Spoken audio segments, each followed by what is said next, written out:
今日我哋終於同大家試 Kia 嘅 Sorento。呢兩部車一直都受到你哋議論紛紛，所以早排我哋就喺 Facebook 度出咗個 post 問大家最想知道關於呢兩部車嘅係啲乜嘢。其中一樣大家最想知道嘅就係油耗啦。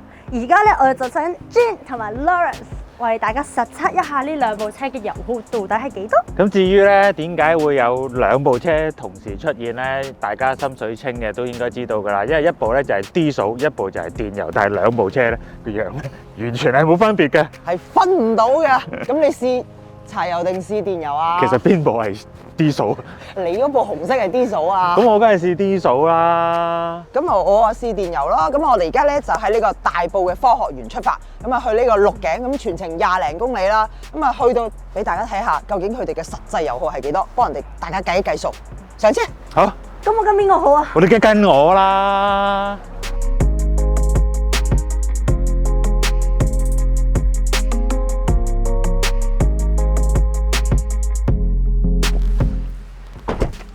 到達啦！點啊？我哋點計啊個油耗？咁我哋就兜遠咗少少路嘅，全程咧我哋就行咗29幾公里嘅。係。咁咧你幾多啊？幾多？我計。我6.7 litre per 100公里。我每100公里好多啊，9.4啊！點解會多你咁多嘅？我仲要裝多個人喎。搞錯啊！喂，呢啲就係 Diesel 嘅好處咯，我唔使點樣踩高轉。點啊？計完未啊，小姐？係咪以正價計啊？我哋梗係啦，我哋用正價計算先啊。呢部 Diesel 就係1蚊1公里，跟住 Jean 呢個電油咧就係過6 1公里。都唔係好 OK 啦，我電油嘅油耗都 OK，不過柴油咧真係好平。大家知道柴油車你只要申請一張適時嘅油卡，換算之後，哇，5毫紙1公里不是夢啊！唔係呢個都未有油卡嘅，都有得平嘅，都唔使過6嘅。幾年前咧 ，Kia 嘅 Sorento 咧以柴油私家車嘅身份咧登陸本地市場啦，瞬間令到呢個 model 咧變成大賣嘅型號，亦都令到呢個品牌成功入屋。呢個咧就係香港嘅情況嘅啫。其實咧 Sorento 咧喺2002年出現至今，原來咧真係唔講唔知，買300萬部啦！哇，300萬部，好誇張啊！好誇張喎！不過先講下呢個第4代嘅 Sorento 先啦，咁啊一樣有晒號召力啊，好多車迷熱烈討論啊。咁喺個外觀上咧，簡直係國粹變臉啊，完全係同上一代唔同晒樣嘅。咁佢個鬼面罩啦，靚仔咗好多啦，咁啊叫家族式嗰個虎鼻鬼面罩，好多凹凸嘅好立體嘅，係啦。佢咧就廠就話好多幾何式嘅設計喺呢架車入邊嘅。咁啊個泵把啊，車質嗰啲骨線啊，整件事個感覺咧，剛陽味濃咗好多嘅。我自己覺得咧，成個樣咧已經同上代咧毫無關係，靚仔咗好多。車頭靚，你睇下車尾一樣靚。咁至於尺碼方面咧，佢相比起上代啦，車長度咧就多咗10mm 啦，軸距多咗35mm 啦，而前後嘅 overhang 咧亦都縮短咗。簡單講咧，即係將呢部車盡情賺大。冇錯，車長咧係超過4.8米嘅，咁啊車闊咧成1.9米，越嚟越大隻。好大隻。係。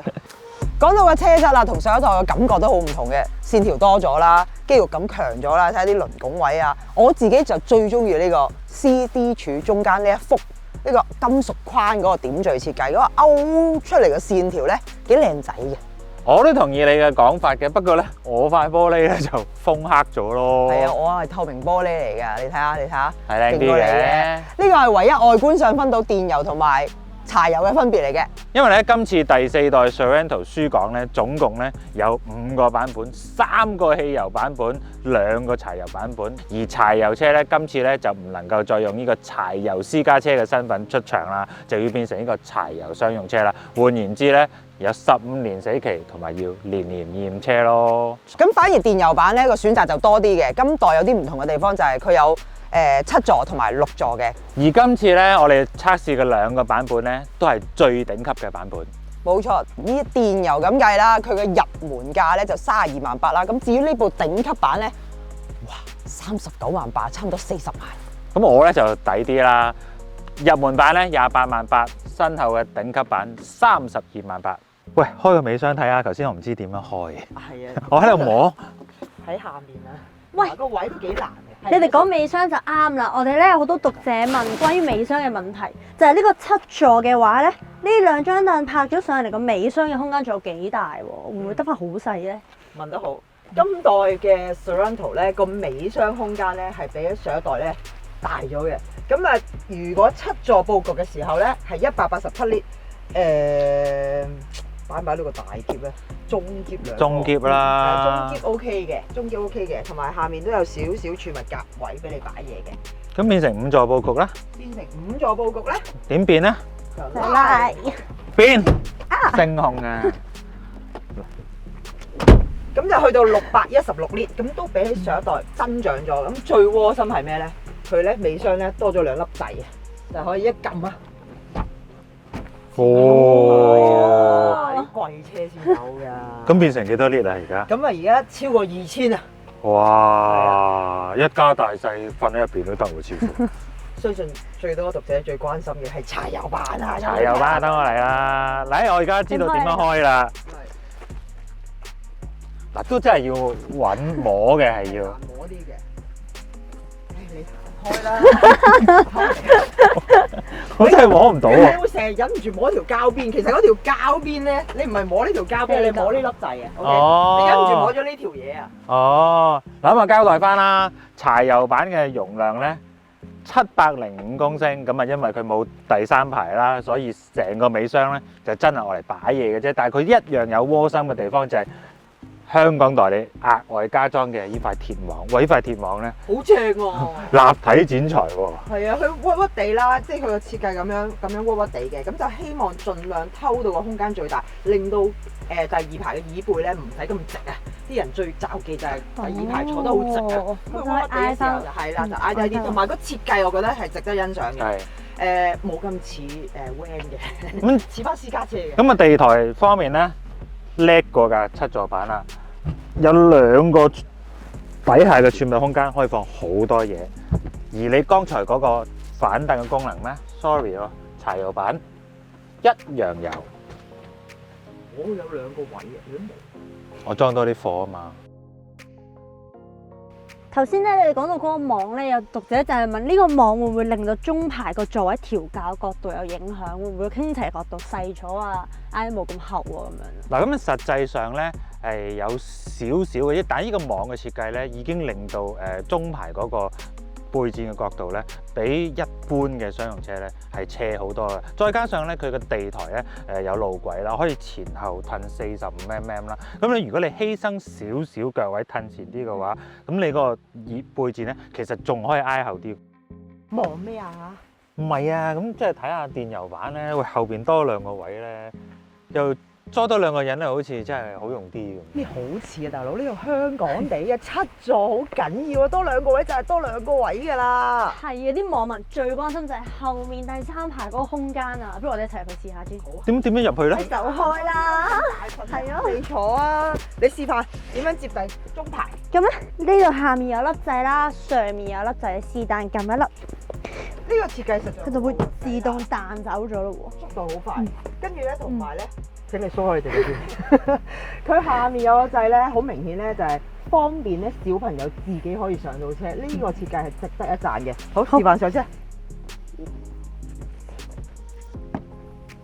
呢個罅位咧唔夠1尺，咁啊不過多數大部分 SUV 條罅都係咁上下大㗎啦。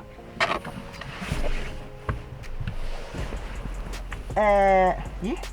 你就好啲，我咧就以我身高咧就輕輕似半踎咁坐嘅，但係膊位咧闊度咧好夠喎，頭頂都夠㗎喎，我就一定夠嘅頭頂。係，同埋有配備嘅，有杯架啦，有得擺電話啦，同埋咧有個12W插頭嘅。係。而家點啊？你哋個腳位冇啊，冇影響喎，頂唔到喎。扮瘦。仲有得啦。轉咗轉。喂，呢個中排同我剛才嗰架 D 數版有冇分別啊？一樣個腳位都係好闊嘅。咁當然啦，後排呢個角度可以自由啲啦。但係咧，喂，最明顯嘅咩咧？頭頂多咗塊好大嘅天幕。淨係電油版先有㗎，不過都係要貴版先有，平版冇嘅。咁個設備咧，好齊全，好多拉鏈、獨立杯架，哇！Bose 音響，包㗎。後座冷氣，12W USB。喂，你睇下佢前邊椅背嗰度仲有2個㗎。哇！呢兩個椅背又有 USB 嘅，韓國人咁中意叉電嘅。係啊，淨係中排都有3個 USB， 1加1個12W。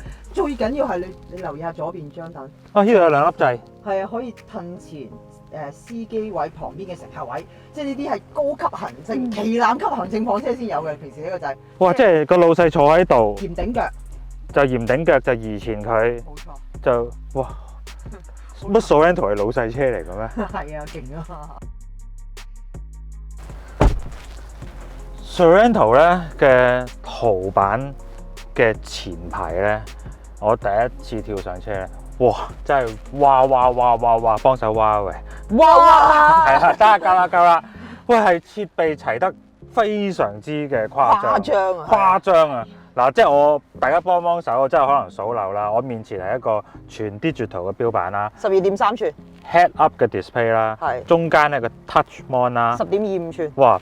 背個書，左右恆溫冷氣啦，無線充電啦，冷暖凳啦，冷暖凳 ，USB 頭啦，跟住超多角度嘅泊車鏡頭360啦，鳥瞰啦，電子 brake、auto hold、暖軚盤、Bose 音響，係基本上電油同埋柴油都係一樣嘅啫。咁仲有咩冇咗？數一數俾大家聽啦，我相信好多讀者都想知，揸成4萬蚊喎，係咪先？咁冇咗氣氛燈啦，冇咗 digital 嘅12.3寸標板啦，同埋嗰個中間個 mon 會細啲嘅，咁仲有 head up display 都冇咗嘅，就係咁啦。Bose 啊 Bose 一定冇咗。係啦，頭先講到爭幾多錢啊？4萬幾咯，頭先咪講咗。 4萬幾啊！錢對於我嚟講，從來都係問題嚟㗎啦。喂，試車啦！喂，唔好試車住啦，讀者仲勁多問題，你哋未答啊？咩問題啊？嚟啦，等下先。咩問題啊？我哋咁多讀者問嘢嘅咩？係啊，有人就問私家車保險嘅 NCB 可唔可以轉去商用車喎？唔可以，我幫大家答。啦，唔可以，係唔可以嘅。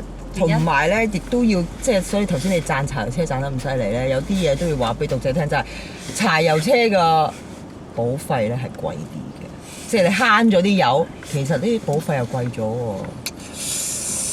越嚟越難揀，繼續。係，跟住咧，柴油版係咪要入尿素啊？同埋幾耐要入一次咧？冇錯啦，嗱，柴油版咧就要入尿素啦，咁佢個尿素嗰個缸咧大概係14litre啦，咁行5600公里度咧就需要入一次噶啦，咁啊儀表咧就會顯示噶啦。冇錯。仲有咩問題？代理會唔會入3.5或者 hybrid 版？代理話暫時未有咁嘅消息，大家等下啦。即係而家冇，唔等於將來有。最後3條問題。尾三咧就係點解冇扭掣式嘅波棍？雖然我住呢個有 feel 嘅，我直情唔知有扭掣式。有代理話 option 加嘅，可以俾錢加嘅就有噶啦。跟住咧安全設備係咪即係同外國版本嗰啲比較係點樣咧？仲有盲點嗰個鏡頭係咩玩法啊？頭先見到有個一打燈呢個鏡頭出現咗一個標。最尾嗰2個問題咧，試車交代話俾大家聽啦。我哋玩咗噶啦，好好玩。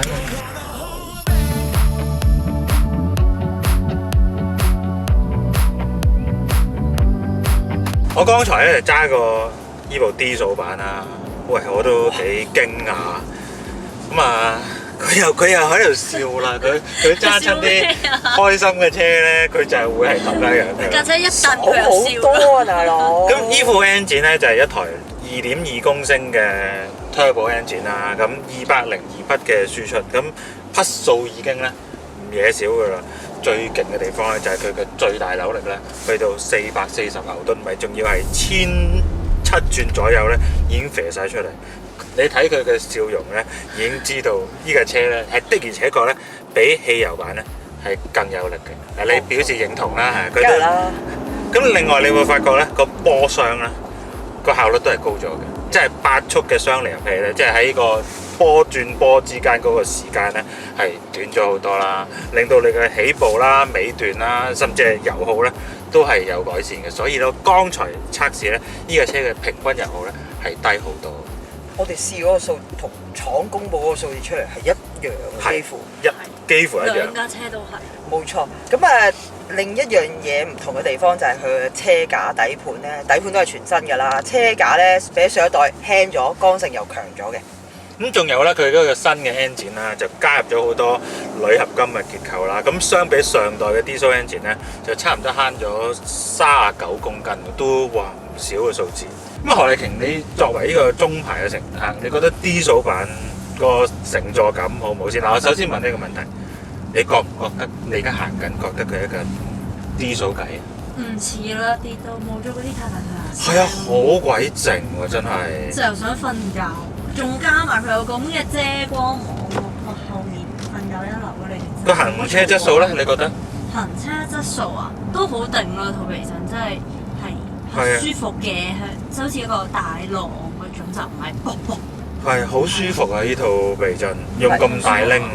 不過即係要補充一點就係，當兩架車平排停喺度嗰時咧，咁柴油引擎係明顯係大聲少少嘅，係嗰個引擎嗰個聲量係大啲，但係行咗嗰時真係有唔覺嘅。不過最令我驚歎咧係佢嗰套安全系統，就係讀者好想知嗰樣嘢，真係好犀利。我第一次用。你聽我講 ，Kia 話呢部車係有史以嚟佢哋最高科技嘅一個車系嚟嘅。我第一次跳上去車打燈嘅時候，哇！我直情係哇！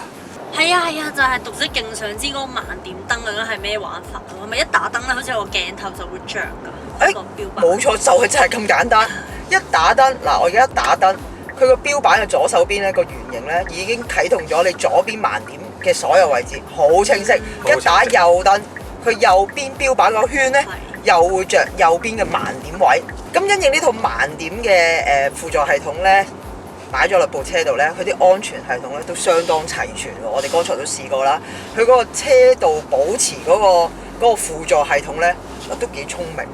同埋佢會識跟住條車道個軚盤咧係可以自動扭嘅。咁當然啦，個系統會 warning你，你一雙手離開佢就會 warn 你啦。但係喂，韓國車點解可以咁高級嘅？30幾萬嘅車就有齊晒所有呢啲設備，好似你數唔出一樣係冇。係咯，好似揾唔到嘢挑剔佢。我又要強調俾啲讀者聽啦。平版咧呢套盲點輔助系統同埋個360鏡頭咧係冇㗎嚇。到我試電油版啊！我想講咧，後排好舒服啊！呢架車嘅後排係闊啲嘅，同埋仲可以挨後啲啦。點解我哋請咗個咁懶嘅？跟住放埋個手枕位，哇！司機開定啲啊，唔該。咁呢部電油版咧就採用2.5直4自然吸氣引擎，咁馬力咧就180匹，扭力232 Nm。哇！揸落去起步嗰一下已經好鮮明啦個分別。係啊，但係佢依副汽油 engine 咧，又唔係冇力嘅，講真。只不過唔夠 diesel engine 咁有韌勁，咁有好飽滿嘅低扭，令到依架咁重嘅車有咁精神嘅起步反應。但係佢起步咧都唔遲鈍嘅。咁你剛才話你要顧慮嗰啲柴油 engine 聲，咁依家直情冇晒添啦，進一步嘅寧靜添啦，直情係。你見佢下你俾深少少，佢就即刻幫你上到3、4千嘅。咁但係真係只限於第一站力咯，即係中後段咧，你要去嗰個韌力夠咧，就真係爭啲嘅。始終嗰個車引擎冇 turbo 咧，就係 NA 就蝕底嘅，始終都係。雖然佢咁高車身啦，咁難免有即係入起嗱，你而家入呢個彎咁，你難免都會有少少擺動。但係佢咁高咁計咧，佢已經算抑壓得幾好。會唔會我揸得好咧？何麗瓊，你話係啊？係嘅。係啊，佢都話係啊。你知唔知咩叫低調過 Joey？做人低調啲啦 ，OK。同我哋剛才試嗰架diesel版一樣啦，都係有4驅系統啦。但係為咗節能嘅關係，大部分嘅時間咧，佢都係行頭轆嘅。只不過係喺一啲巡航中，你要再 hard push 個油門嘅時候啦，或者出彎嘅時候咧，個4驅咧先會介入嘅。而家介入得好聰明。我相信開埋個 Sport Mode 咧，去介入嘅情況會多啲。我俾個 Sport Mode 你啊！咁同埋要強調另一樣嘢啦，就係平版係冇4驅嘅，得雙驅嘅啫。我又覺得依套四驅真係幾好。哇！同埋你轉做 Sport Mode 時嗰個標板變身嗰下咧，靚仔㗎，係真係係啊，唔出嚟㗎呢都。我好努力咁樣去揾 Sorento 嘅缺點，即係費事俾人話我哋讚咩車都讚。有冇嘢彈佢咧？有嘅，我覺得唯一可以彈嘅就係、可能好多車迷心目中，哇，唔係嘛，差唔多40萬喎、車價。咁但係你跳咗上嚟，你見佢又執齊咁多嘢俾你，咁我又覺得有咩好講啊，大佬？即係你要買個飯盒啫，佢生果又有，甜品又有 ，coffee or tea 又有，仲要送埋嚟俾你喎。當你發現佢啲 option 真係齊到咁嘅時候，真係你對住個規格表，你冇嘢好講嘅。再加上呢架車咧，無論行車感啦、舒適感啦，各方面咧，佢都真係好有說服力。你係講到兩架，你哋都咁中意，又話冇缺點又成咁。如果你係真係要買啦，你哋會揀邊個版本啊？好，你講先，我講先啊！你講先，我未諗到。我都未諗到。我又好中意7座嘅版本，但我又好欣賞 Diesel 嘅動力組合。如果純論車咁計啦，我估啊，即係如果我家庭唔係咁大嘅、咁多人嘅話，我都會揀柴油。其實即係我唔係經常要載7個人啦。咁而佢嗰個感覺嗰塊板俾我感覺真係實在好好嘅，唔似商用車嘅。咁你咧？即係如果間中攞嚟揾下食，梗係柴油吧。柴油簡直不得了啦！平時當私家車又得，攞嚟揾食。即係你話15年嗰個死期，嗰、個的而且確係需要考量嘅一件事情啦。但係除翻雲都係2萬蚊一年都唔使啊！你勤力啲踩多幾轉，呢啲錢算係咩啊？努力就得㗎啦，唔係淨係喺後邊瞓覺㗎嘛。